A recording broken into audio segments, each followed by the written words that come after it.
The eye of Hurricane Harvey went directly over a favorite Texas vacation spot, Port Aransas. The damage there was extreme. In fact, it was so bad our Wes Rappaport had to be escorted around. Wes is now in Corpus Christi with the latest. Good evening, Wes. Hi, Aaron and Robert. Well, the folks in Port Aransas say it's unsafe to be out and about without officials alongside there, and they say the cleanup and rebuild process could take years.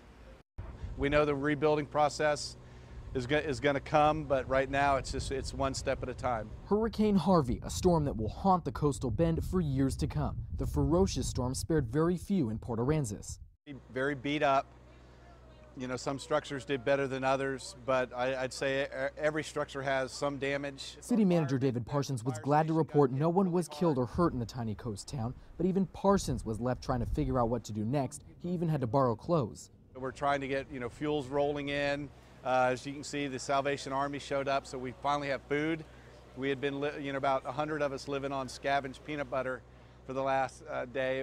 This is just one example of the damage here in Port Aransas, and as you continue to take a wider look, this stretches for miles, and all the damage you see here is just the beginning. A lot of the rental units, it's things that can be replaced. You can go back to the store and buy them, but the people who reside here full-time, their belongings are kind of a little bit different, and we need to treat that a little bit differently. Homes and businesses destroyed, and boats far from the water they started in. He gave us an whipping, but it's kind of like Rocky. We're like grabbing hold of the ropes, and we're climbing up, man. We're going to do it. Unforgettable weekend with the threat of more rain looming.